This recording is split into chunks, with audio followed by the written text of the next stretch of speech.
Hey, everyone, it's Veronica. Hey, this is Andy. Cheers, this is Cheryl. Howdy, it's Dalton. And this is Logging Into UKG, a Chicago users production.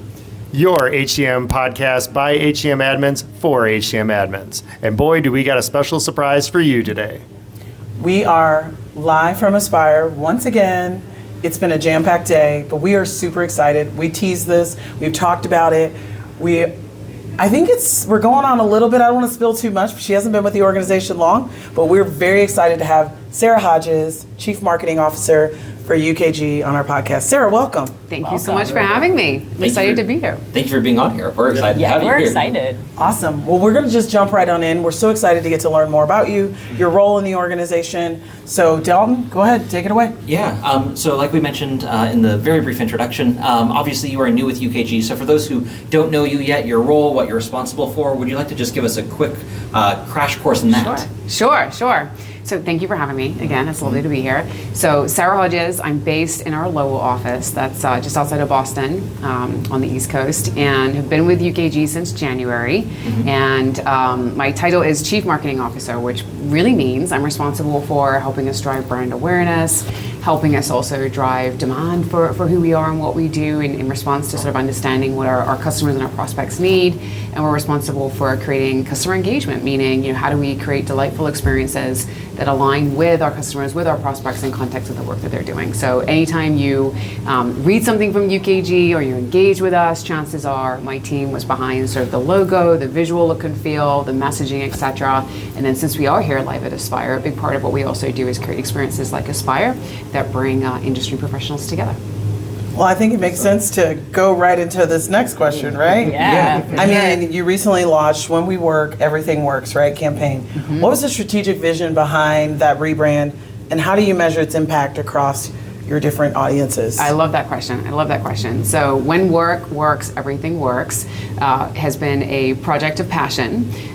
It was actually a project that kicked off right as I got here in terms of sort of thinking about where is UKG going as an organization? Where is the industries that we serve going? And then how do we make sure that at the end of the day, we think about how we want to show up in the world? And how we want to show up in the world is acknowledging that at the end of the day, work works when work works. And at the center of all of that are people. And so what was really important around both the campaign and then our rebranding, I'll talk about both of them, was being authentic and bringing to the forefront the real realities of work and how it can be challenging, it can be demanding, particularly times like this. The organizations are looking for more and also having to do often more with less. And there's a real strain on people as a result of that. But at the same time, if we can better understand what engages people, what needs they have, right, from sort of a financial perspective, a well-being perspective, an every day in the office perspective, an every day in the virtual office perspective, then we're coupling together that understanding of what the business requires to be productive and operate efficiently, but we're doing it in context of understanding the person. And so a lot of the thematics around the campaign were really predicated on that, and predicated on this notion of when you are happy at work and you're seen and you're viewed and you're fulfilled, the business results also follow. And that's hopefully seen in the commercial for those of you that have seen it. And if you haven't seen it, I encourage you to go see it. But it's really, I think, a clever and witty yet sophisticated way of putting the people and the jobs that they do at the center while also acknowledging the hardships. Like, the truth is sometimes we are in the office late and we have to wave our arm to turn the lights on, or we have to take shifts that require us to say goodnight to our friends and our family virtually while we're not at home. And what that commercial also puts at the center is that if you have understanding of these things in terms of insights as an employer, insights as a manager, insights as an executive, you can run your business in efficient ways and also harness your greatest asset, which is your people. So that's a little bit about the campaign. The campaign also sits sort of in context of a big rebranding. And so when we think about rebranding, it's messaging, like the campaign shows. It's also visual identity, excuse me. So logo, look and feel. And we thought it was an important moment for UKG to go through sort of a reintroduction to the world. And what you're experiencing here at Aspire and what you experience in our campaign and other places is a more sophisticated, what I believe, modern look and feel of our logo, which really represents both reaching the front line as well as reaching up into the frontline office and the C-suite too. That's sort of predicated in our K. Mm-hmm. The K also represents this notion of connectivity and a check mark, knowing that at the end of the day, day, it is quite satisfying to check something off on your to-do list, whether you're working in an office or you're working in a front line. And hopefully what you also see is representation of sort of refreshed look and feel of the company too in our color palette, which is front and center, color forward, modern, sophisticated. And then we've also got a whole new look and feel in terms of imagery. And it was really important to us when we think about imagery, when we're showcasing things either in big forums or on our website, that people are front and center. And so if you take a careful eye to some of those images you see, you'll start to notice that they're real people in context of real environments doing real work. Because at the end of the day, that's what's important to us, like acknowledging that the worker, humans, even in this age of democratization of AI, they're our greatest asset, and it's important to keep them at the forefront of everything that we do. Can I just say yellow's my favorite color? So I don't Yellow? care what you did. So yellow yes. came out, and I was very And you were happy about happy. it. I was, you know, And I that was was happy. good. You were very ecstatic about that. Now, I have a question that I've wanted to ask every time there's a rebrand to anyone. Yes. What do you do with all the old swag? Oh, great question. Yeah. I mean, Is it up for grabs? Is it up for grabs? Do you Like, put I it don't in wanna a know. secret vault Is it a somewhere? mix? Do you donate? What do you do with We it? donate. Great Yeah, question. okay. Great Yeah. question. I love that. Because it's really important, right, to Yeah. acknowledge that there's still material things that you have a hoodie sweatshirt, like that provides someone warmth and comfort. So when right before we did the external launch, we did an internal launch, right? Because it's also so important for the employees to understand why we did it, the strategy behind it, and be ambassadors for it. They're arguably our best ambassadors. And so part of the internal rollout too was answering that question and making sure everyone understood that equally important about this is respecting the old brand and what it stood for, and respecting the swag, the assets that come along with that. And so we did and have launched an internal donation practice. So we've actually Great. stationed. That's great. Yeah, so we have donation boxes in certain physical office locations. We had our sales kickoff a couple of weeks ago. We had locations there too. And then for anybody that's part of our employee base that perhaps isn't located near an office, we encourage them to donate locally to their chosen charity. Awesome. Yeah. Interesting. Yeah.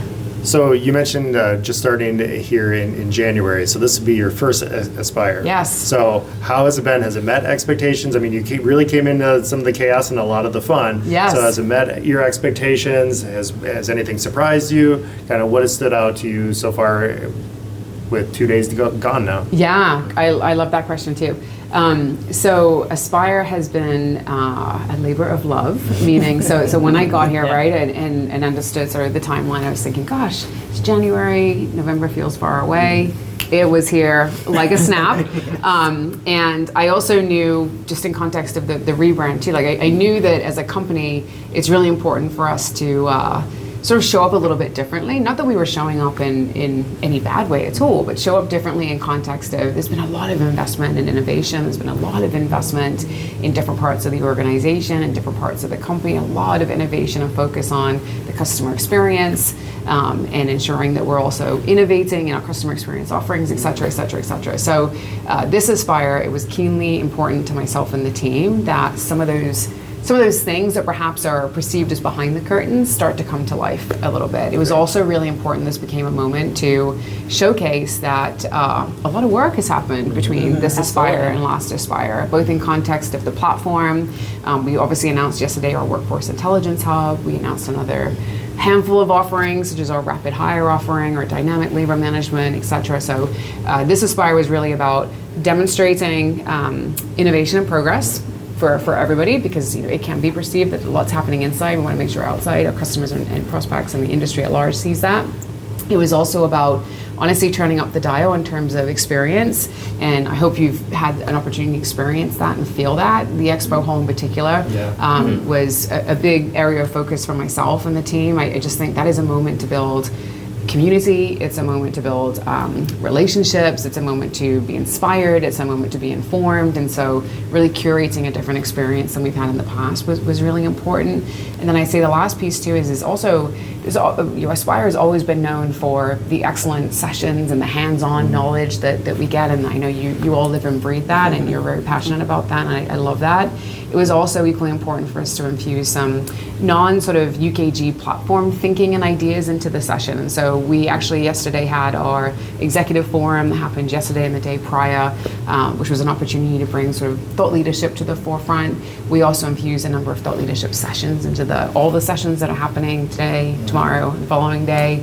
So that was really important too. So obviously have not been to Aspire before, but have heard, and I love feedback on this too, that some of those things I mentioned have really come to life. The innovation, the different experience, demonstrating a lot of progress has been happening behind the scenes, and then infusing this notion of the industry. In terms of what surprised me, this surprised me in a really good way. So entering into Aspire, I was thinking to myself, because this is my first opportunity, right, to be in front of this many professionals in this space. I've been to a lot of trade shows, in my time. This is the first time I've been in this industry, so I was curious, what is it going to be like? So the thing that surprised me in a fantastic way, is the passion and energy that lives in this community.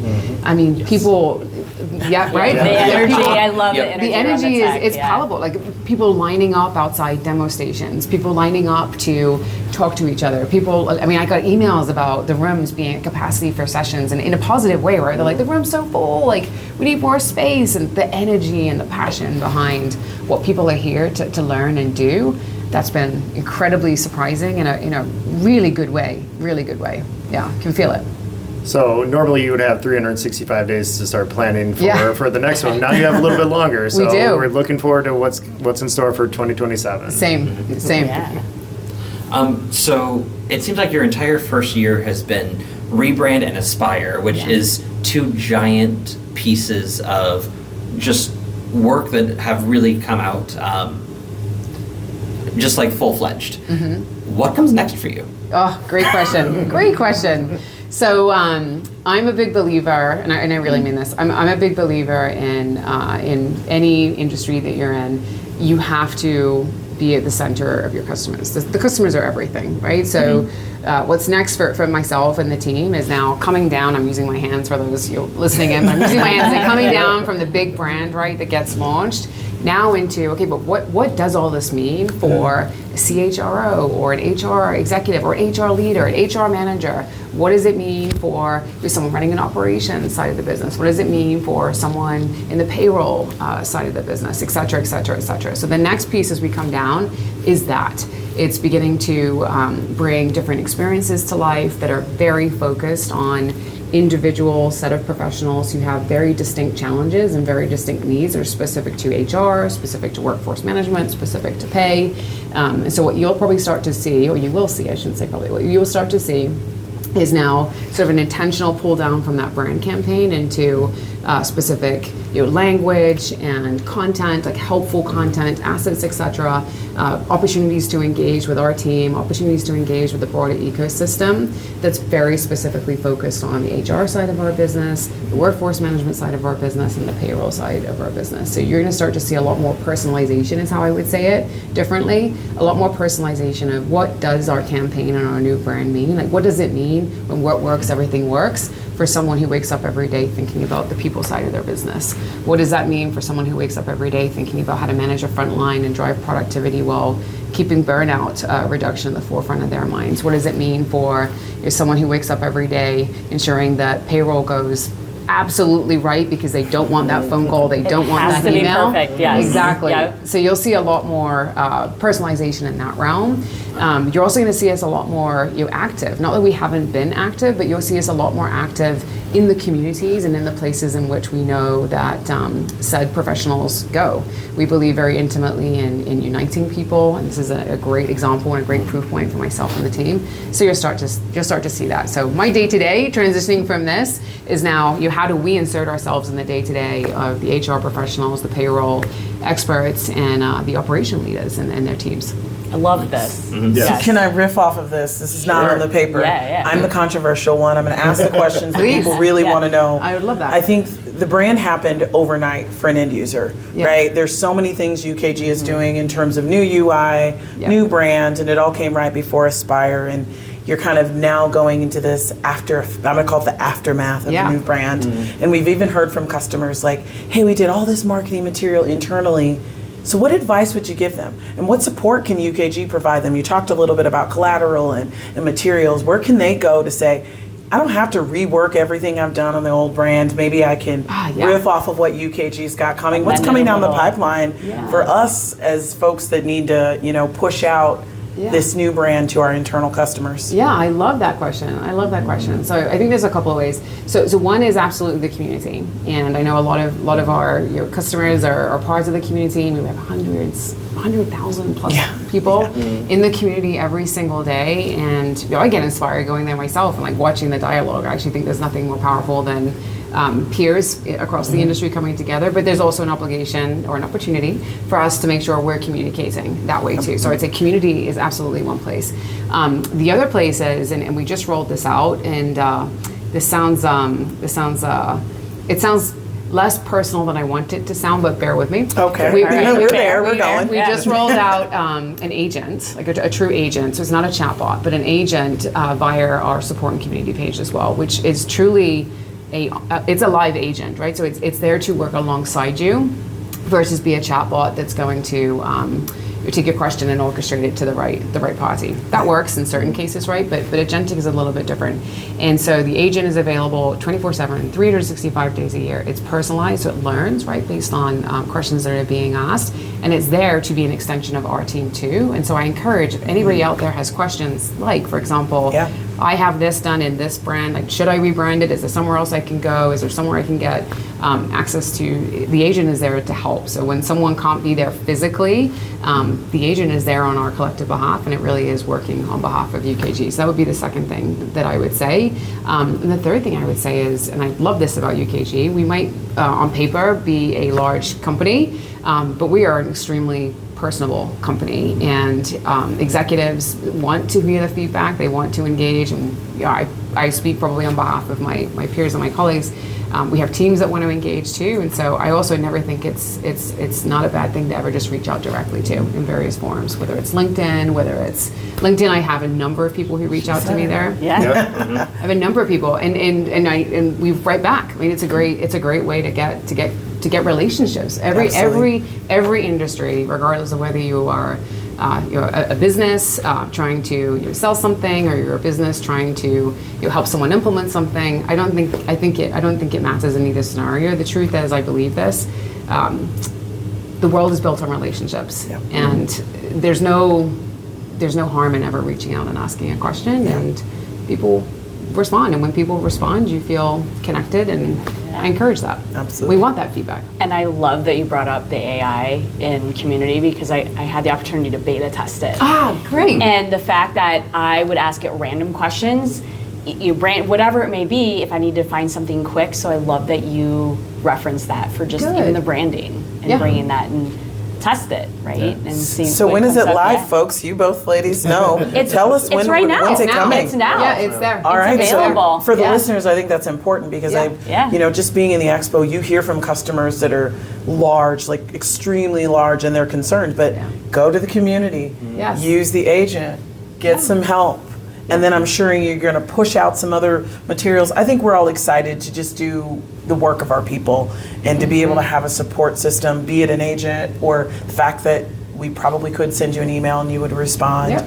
Probably don't want all of our listeners to send you an email. Right. I'm sure you do not. We might do it on behalf of them. Maybe we'll just send you. Please. We'll represent. Yeah, we'll There we represent. go. There we go. And I like the mentality that UKG is taking, very much the community approach, because that's from a podcast perspective, from a lot of what we do. I mean, you're looking at a table of 4 individuals that work for separate companies, are all customers, but we all come together with the common goal of helping individuals in the community, communicating out to the community, and being as transparent as we possibly can. So having that similar approach is amazing. I love that. So I know we're winding down in our business questions, but I also know that you guys, again, I'm nosy. I love to get to know people personally. Sure. So are you open to sharing a little bit about who is Sarah Yeah. Hodges outside of UKG? I would be honored. We would love to hear a little bit more about your life and how you got here, and maybe anything you want to share. Sure, I would love to.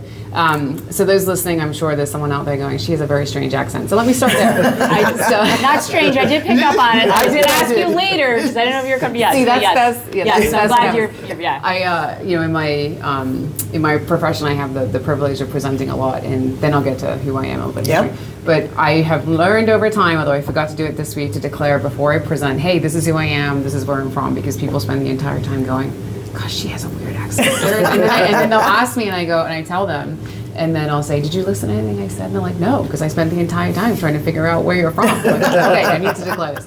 Anyway, so strange accent. So I grew up just outside of London, born and raised there. My parents are British, and then moved to the States right before college. Went to college in the States. I went to Northeastern in Boston, and have been in Boston pretty much ever since. Wow. I took a role in New York City for a couple of years, and then I loved it, and then moved back to Boston. So that's where I live. Live there now with my husband, my daughter, and we have a Bernedoodle. My family is very soccer oriented, so all right, my husband is an active coach in the town. My daughter plays since she's little. It's her biggest passion. So when I'm not at UKG, you will find me on a soccer field, which is a lot of fun in the summer. It's harder when In the winter, It's it is hard. Sure. It's freezing. It's freezing. And then about me, so I went to college, I mentioned at Northeastern, and studied business, marketing, and management. For those that aren't familiar, Northeastern has what they call a co-op program, where you do 6 months in school and 6 months working. And I always tell this story because I believe it's how I progressed in my career. Honestly, I owe it to the co-op program, because I graduated having a real-world application of what I studied. And I'm just someone that has to do to learn. And so it was really, really helpful for me. And I fell in love really quickly with, it sounds really corny, but go to market. Like the notion of how you bring a product to market, or how you bring something to market. And I fell in love with it because I loved diving deep into understanding people. Like in the marketing world, we would call it the persona, right? Like what does the persona care about, or what problems? And I just found it fascinating, like understanding what someone was challenged with, where they might go for information, and how you show them that you might have a solution for them that brings ROI in whatever form that makes sense to them. And so my career has always been in tech. It started at a smaller company, a smaller tech company in college. I stayed there through my internships and stayed there a little bit after I graduated. That was in the visual effects space, so very different industry.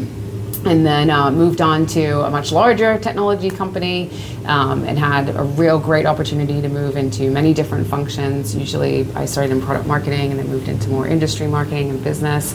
And the story kind of evolved from there. And then I came to UKG most recently from a company called Procore, which does construction management. And so why I share that is because it was a great experience, number one, but number two, they're in the construction industry, which is very frontline focused. And so I spent a lot of time thinking and understanding and being on construction sites and seeing the challenges, quite frankly, of PPE and cold weather and gloves. And it's very difficult to do things on your phone to have a great employee experience. And so when I learned about the opportunity at UKG, what spoke to me was a couple of things. Number one, the company itself. I just think it's going through a fantastic moment of transformation, and I'm very inspired by that, and the leadership that's here inspired me greatly, and the different experiences at the table. Number two, I fell in love with sort of the technology and this notion of you can understand, I call it like the three pillars. You can have an understanding of the HR, human resources, human capital management side, the workforce management side, and the pay side, and this notion of unlocking insights across the three of those, and giving those insights across all three collectively to an individual to make better informed decisions really inspired me. And then number three, the focus on the worker. Seeing it front and center in construction, and I also spent a little bit of time in manufacturing, which also has a very complicated front line. I think that's so important, and I think in today's world, we have to always remember, even as AI becomes more and more accessible, it's the human. The human has empathy, the human can build trust, and I was really inspired by that in what UKG does in context of putting the worker at the center of everything that we do. So that's my journey here. That's awesome. I love how you tied it all together. Yes, it's very cool. So we're getting close. Andy, the most important question Yeah. we Oh, always that ask. wasn't okay. That Sorry. wasn't. No, Okay. no. This is, yeah. That was an extra. So, after all the hustle and bustle that you went through here at Aspire, what is your Monday morning going to look like? I'm laughing because You're like, You were I know where prepared, I this is saw it, going. yes. I'm laughing because if my team was sitting in the room, they'd be going, "Oh no, Monday's going to be here." So my Monday will be okay. We had a great event. Like all celebrate all the good, because believe me, there's a lot of good. But then it will be, what are we going to do better for the next one? And what did we learn? And what did we hear? And what does the industry need that perhaps we didn't anticipate it? So Monday is a moment to celebrate and then a moment to debrief and to mobilize on all the learnings to get ready for our personalization I was mentioning between now and the next Aspire. So that's Monday. How many unread emails will you have? Right, that's a big I knew that was question. Yep, yep. Probably quite a lot, but here's a little maybe, I don't know if it's a good insight about me or one to be challenged. I should think differently, but I like plain time after an event like this because it can be quiet and I like to clear my inbox. So my goal for Monday would be that there's very few unread emails. That's a good goal. That's a great That's a goal. solid goal. It is. Because then you can start fresh Monday. And you don't feel overwhelmed. It's behind. Right. Yes. Yes. Yeah. Oh my Yes. goodness. You're ready to start the week, yeah. Yes. Yes. It's probably not a good thing to be sharing now that I said it. No. It's good. not bad. We love it. We love it. You were talking to a room full of people who have been going from session to hallway to check email to session to hallway. lunch to hallway to check email. So It's a stressor. we It understand. It's a You do. stressor. Yeah. It's a Good stressor. company with that, yes. I will tell you with great honesty that we had a speaker yesterday who spoke a little bit about how everybody should be using AI and that you should think about AI as a teammate, right, versus something that you use. And so I was thinking this morning about my inbox because I really have not been in there this week. And I was thinking, gosh, maybe one day that'll be the perfect use case for the agent that's working alongside you to be like, skip those 10 because they're now irrelevant. It's happened. It's done. Because that happens, completed. right? Yeah. By the time you get to it, sometimes it's solved.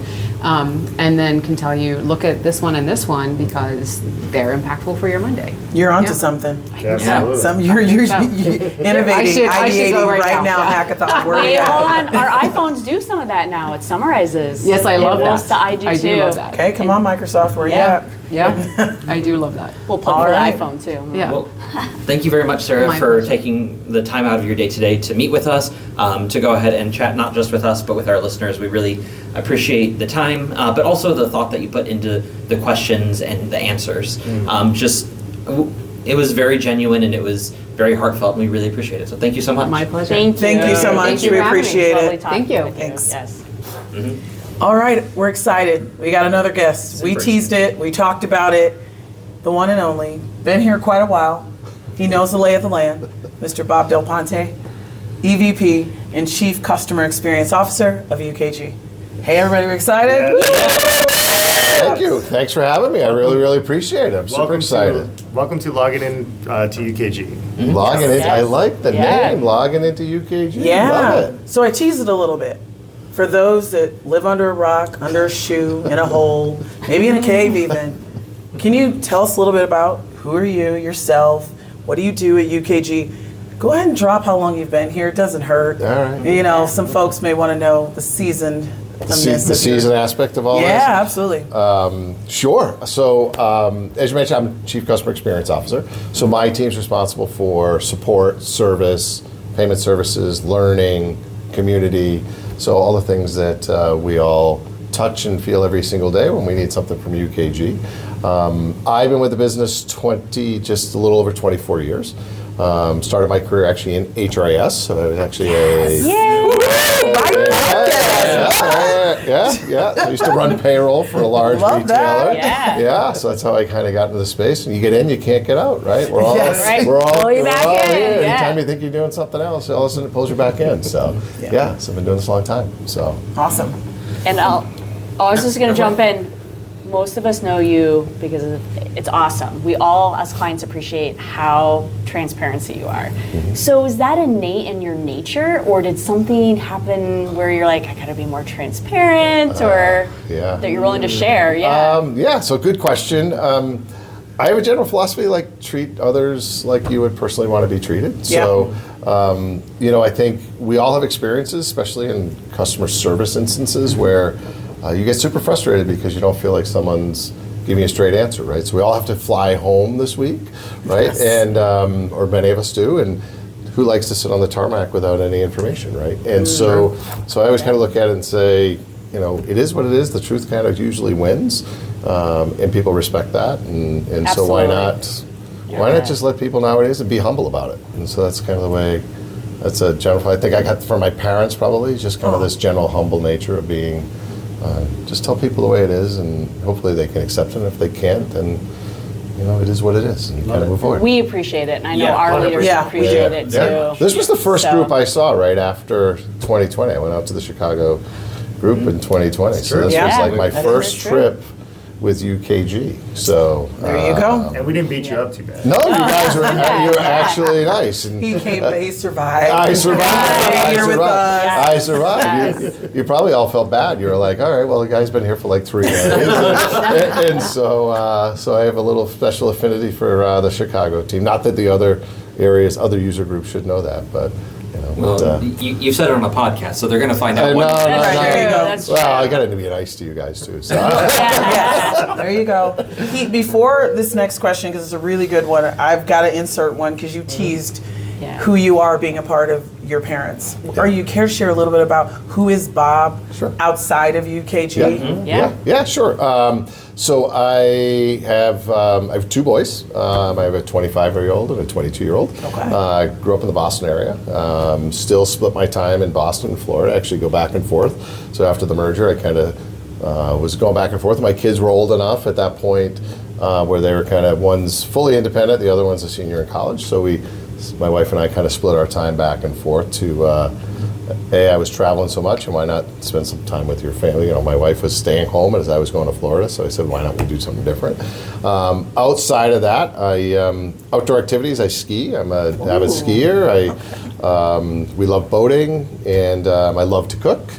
And Uh-oh. Yeah. yeah, What so are we Cooking cooking? show Yeah. now. Yeah, What are we So- doing? What's the best dish? Well, Right. I'm Italian, but so I love cooking anything Italian. But my wife and I have been doing like a lot of like Thai food. We bought pretty. We cool. like to eat. If you We- don't, yes, we if you do. listen to Yeah. us, we're probably going to talk Yeah. about. It's probably me talking about food. Yeah, Oh, same here, same here. Fundamentally, you can see me. I haven't missed a meal yet. So, I'm In right good on. company. Good company. Yes. So, Yes. Awesome. Well, you'd mentioned, or we touched a little bit on your transparency earlier, and I think that after the merger, there was some bumps in the customer experience with cases, and I know that something that all of us appreciated was the transparency of, hey, this is what we're going through, Yeah. this is how we're trying to help, this is what our goal is, but let us know if we've reached it. Yeah. I think it's fair to say that we're back up on the upswing. Yeah. Things are closing a lot quicker for cases. Yeah. How did you all tackle that? What did you find that worked? And sort of what plans do you have for the future Right. of that customer experience, and specifically like that customer support? Yeah, super fair question, and you're right. We it was hard coming in to this. It was a new role for me, and kind of walking in and have that general philosophy I talked about, like, being transparent. It was like, whoa, like this isn't meeting my expectations, and we did a lot of trial and error. Right, Yeah. I'm not, Yeah. this was not the group is large. If you think about, we have 6,000 people in the kind of the post sales organization, and so it's a big ship to move, and it was hard to try to figure out what the right formula was. And we tried a bunch of org changes, and we had fundamentally we also had turnover. There's no doubt we had folks. In fairness, everyone has choices in life. I always say that way, and you take 2 organizations, you bring them together, and a lot of people say to themselves, like, I'm not sure this is for me anymore. And so unfortunately, people made choices, and we had a lot of good people that made choices, other choices, and it really made us take a step back and say we had to like revamp the organization. And over the last 12 months, we really focused on fundamentals. We kind of we called it unreasonable requests within the organization. We actually set unreasonable goals within the organization just to see if people could actually respond to them. And a little bit, I'll just where that came from, as I read a book called Unreasonable Hospitality, and I still near and dear to my heart. It's an awesome. If anyone hasn't read this book called Unreasonable, it's called by Will Guida. He actually ran the #1 restaurant in the world at one point, and he talks really about kind of how to drive service. And like, if you think about the best restaurants in the world, they all have great food, they all have great service. And so he doubled down on how do you think about empathy and how do you think about driving different experience for customers. And so we've started to use that unreasonable hospitality and unreasonable goals for the organization. And what's amazing is the organization over the last 6 or 8 months said, hey, we don't need to wait hours or even days to assign a case. We should be able to do that in minutes. Yeah. And right now we're assigning cases in less than less than an hour in every case, right? Almost every case that comes through in under an hour. And when people get assigned the work, from a customer perspective, you know someone owns it. Yep. Right? Yeah. And so that's key huge. component from my perspective is like you feel ownership. And then from there, it also creates ownership and accountability for the individual that owns it that says, I need to resolve Yeah. this. And so we've actually seen about 60% drop in actually resolution times. And just those two little things, and then measuring those things consistently. And so what that's enabled us to do also is we had a huge backlog, as you guys knew. And our backlog was like 5 or 6 days at one point. And the backlog is actually less than, at this point, about a day and a half, which is about right for us as an organization. That means anything that comes in, we're resolving on average in a couple of days, right? And so that was a huge, big thing for us. Because we got things done in an hour, down to a day and a half, we're now working on new stuff, Yeah. right? And we're super excited as you talk about the future. I'm super excited to talk about really what we're thinking about from a future of CX. And our CX future is really being more using technology, because technology isn't for the AI. The stuff that Suresh showed the other day was just super cool. Imagine putting all that stuff in front of CX. So one of the things we're doing now is we're testing out things like, some of you may have experienced it, like year end. We're taking everyone, we're profiling everyone from a customer standpoint on their last year end, and actually trying to give them personal guidance on actually how they could actually improve this year That's end. awesome. That's a win right there. Yeah. Huge. Right? And so Payroll folks are going to love that. Right? I can hear them all cheering. Yeah, Like, we're all cheering for now. them, Yeah, because we're yes. tired of their questions and Yeah. help us with you. Right. but we don't want the questions in January. That's Right? right. Yeah. And so we're looking at Good point. customers saying, wow, the 80% of your year-end cases came in January. Those are super stressful, right? So how do we move left, right? The other thing we're looking at is we're trying to look at organizations saying, hey, you typically put in, let's call it 5 or 6 cases a month, and wow, you put in like 10 cases the following, or this month, or 15 cases. Like maybe that's a warning sign. Then you go back to your 4 or 5, and then next time you're putting in, next couple months, you put in 15 or 16 again. And that might be all well and good because your business cycle, but one of the things we're also using AI for is actually understand your sentiment. So the first time that happens, we may get a lot of thank yous, and I appreciate that, and that's fantastic that you actually helped solve my issue. The second time you have one of those spikes, it might not be thank you, it might be, oh, I can't believe, it might be exhausting, right? The Sure. third time that happens, it may be things like, I can't believe we're doing this again. That's a way different sentiment. And so AI is allowing us to pick up that sentiment and actually saying, this customer needs a phone call now, not to solve their case, but also to understand their experience. And so we think about what we're doing from a CX perspective. It's all about being personal, being proactive, and actually changing the brand and creating more autonomous agents to actually reach out to customers in real time, to actually not just solve problems, but also to understand whether they're okay from a relationship standpoint. Completely different change. In the next 12 months, I guarantee this place will be turned upside down. Wow. Looking forward. I know Yes, you heard it. we're I'm like, all okay. excited. Yeah. Now we're going to be like, should we go back to Bob and interview again? Yeah, come back in 3 months. I think the In answer 3 months? Yes. AI All is right. flying It's like We're gonna this. take you up on It's that. Don't, Yeah. flying. don't listen. We know the emails. I keep telling folks. Right, You guys right. tell everybody. Awesome. Who's got a good question? Yeah. Who wants next? I'll hop in if not. Go on, dog. Go for it. You got it, though. So I'm sort of going to piggyback off of what I just asked, but my question is, you've seen a lot of growth in your time with UKG. What growth have you been most excited for? And I'm guessing that we might have heard the answer, but in case it's different, what growth are you most excited to see? That's interesting. Hey, I could talk about the CX growth and the exciting things we're doing there all day. But I don't know how you all feel after this week. I feel like we're a new company. And I feel like we struggle to become a new company in 2020 just because of the complexity of bringing two organizations together in the middle of COVID, and as well as kind of just trying to get things to work, and how do you manage the products, how do you manage support, how do you manage service. It was different. No excuses. It just is what it is. But the thing I'm really excited about is, when I look at Jen and her leadership team today, it's a really cohesive group.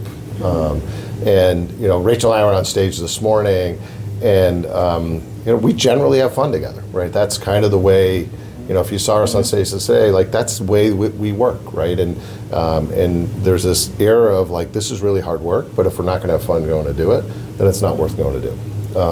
And so I'm excited about the fact that we've got folks that really want to lead this organization differently, and that we actually truly are rowing in the same direction. Doesn't mean we always agree, but it actually does mean that we at least have have conversations. We put them on the table, and then we figure out what the best path is together, and then we go at it hard. And so that's what I'm really, really excited about. Okay. I'm super excited about Yeah. the tools and the products that we actually showed you guys all this week. I'm going to be super excited when we blow your socks off with some of this CX stuff. Yes. But You're just raising that bar. Yes, you Let's are. see If it. it's But- not good, I know. I'm gonna Well, say, we'll let you know. Yeah. Bob, Yeah, no. you had said my socks were coming Yeah. off. Only one sock. one sock. You have fun doing your own socks Oh, yeah, today. yes, I am. Yeah. So listen, if it's not, then I probably won't be here to talk about the next one. Oh, no. Yeah. I'll be here to record your podcast. He'll join us. I'll on be the customer editor.